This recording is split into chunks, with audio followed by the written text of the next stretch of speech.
Okay, everyone, so we've identified what emotional triggers your brand really wants to connect with in order to really differentiate and bond with your customers. And so the question is how do you develop these kind of sticky stories? Because if you think about what's happened in marketing over the last 10 years, it's really shifted from trying to think of marketing as the power of the sale. How are we going to sell stuff to people?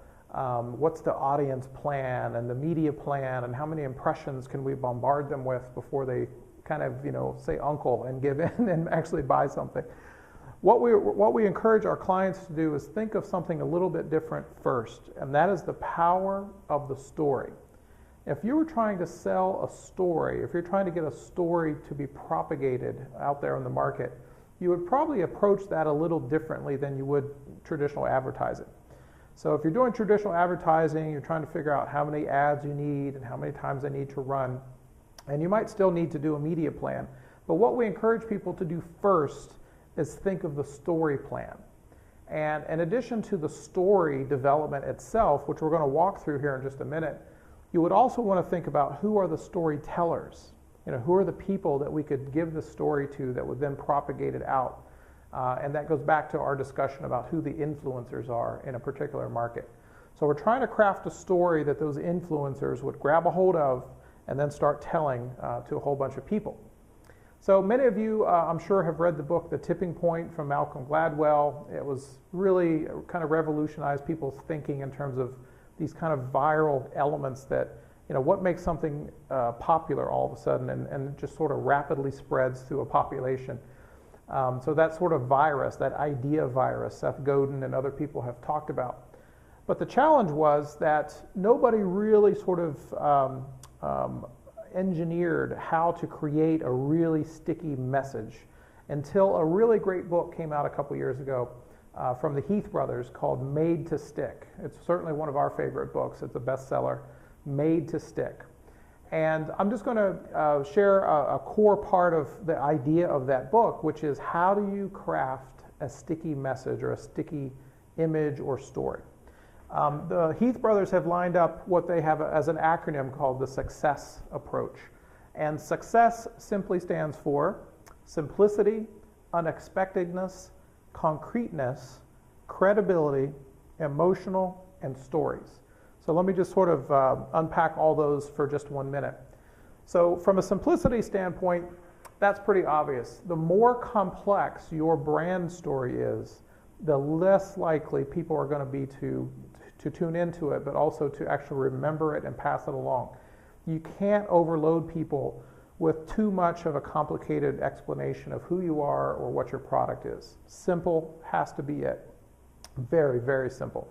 And this is a particular challenge when you think of technology companies or some business-to-business type of entities that feel like they have to just cram so much information into their advertising or their stories or whatever.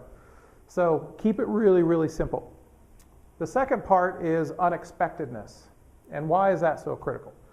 Well, if you think about all that mess of messages that we talked about in one of the very first parts of this workshop, decision makers and consumers are completely overloaded, too much. And so what happens to the human minds when they're overloaded with information? They kind of tune out and they go on autopilot a little bit. And the only way that somebody will sort of wake up and pay attention is if something unexpected comes. It could be something funny, it could be something shocking. This is why you see a lot of ads today sort of be outrageous. They're trying to be unexpected. Unfortunately, they often are unexpected in either offensive or irrelevant ways. And many of the most unexpected commercials that are somewhat memorable don't connect it back into the actual thing they're selling. And so that's a big problem. So unexpected is critical, but don't cheat. You have to sort of keep it unexpected as it relates to what you represent. So simple, unexpected, concrete. What we're talking about here is trying to engage all of the senses, making it feel real. And you're only working through either print or video or some sort of image. So sometimes there's limited amounts of things that you can do there. You know, you can't, sometimes you can, actually, if you're a perfume, if you're a perfume marketer, you can put a little sample of the smell in the magazine, and that's obviously why they do that. But think about some of the best radio advertising you've ever heard. Certainly it's audio sense, but the way that they've crafted the radio commercial, it really puts you there. It almost makes you feel like you're at the place that they're talking about. So trying to engage all of the senses is a powerful part. The more senses we engage, the more memorable it can become. Credibility. Credibility is critical for some obvious reasons. We've talked about how people don't trust advertising. So whatever you say your benefit is immediately discarded by most consumers. But if a trusted friend or a colleague or someone that they really have a relationship with, like even an Oprah, you know, people like Oprah have credibility with their audience. So if Oprah says this is a good product, then, you know, people run out and buy it, of course. So credibility is a big part of this. Now, one of the things you need to think about, if you're a brand that is a little bit of a rebel brand or an underdog brand, you might use the power of anti-authority. In other words, let's say that you're a youth clothing line, or you're trying to sell some soda or something. You know, you're not going to talk about how the parents, 9 out of 10 parents want their kid to wear this thing. You know, if you're marketing to a kid, you might sort of use anti-authority as your credible source. In other words, the rebel kids love this brand, so therefore, if you want to be cool like these rebel kids, you'll use the brand. So that's how some of the credibility works. Emotion, we've talked about that quite a bit with emotional triggers, but whatever image, story that you're trying to tell has to pluck at some sort of emotional trigger, just like we did in the last exercise. So don't forget that part. And of course, we're talking about storytelling. Why are stories so critical? Why not just sort of show people facts or show people some sort of image? Well, the more we wrap our brand and our brand values into a story, the more likely it is to elicit action.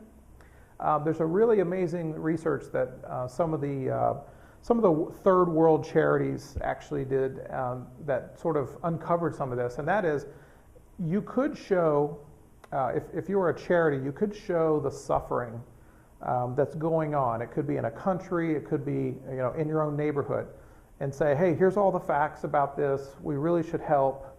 You might even show some very emotional images of the suffering.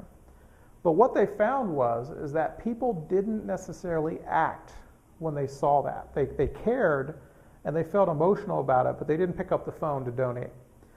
So what did they do instead? Well, they started to shift to this concept of telling an individual story of like one child. So they might pick out a little girl in a village who needs help, or a family in your own neighborhood who needs help. When you start connecting a story to a scenario like that, it involves people. And lo and behold, a lot of the charities have found that when they tell an individual story, people pick up the phone at a much higher rate. So think about this as an exercise. Use the tool beside our video and think about how you can use as many of these elements as you can to dream up in a creative process, using your value proposition as a guide. What type of really amazing sticky story scenarios can you come up with that could represent your brand and what you're trying to do? One last thing I want to leave you with, and that is some researchers in Israel a couple years ago, they basically evaluated all of the most successful commercials based on the results and the awards and everything that these commercials have actually generated.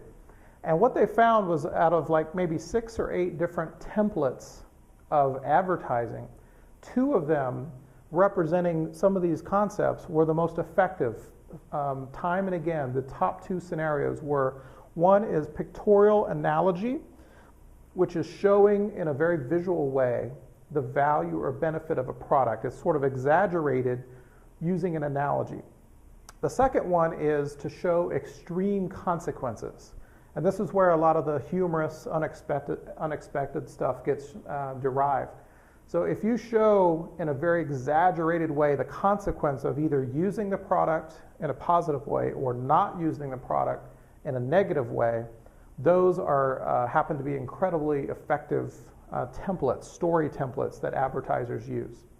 So what I'd like to encourage you to do is we've actually got a link to some of the award-winning advertisements and some of the award-winning viral videos that use these principles over to the side here. So take a look at them, and I think it'd be really cool for you to see how many of these types of concepts you can count when you show when you actually see the videos.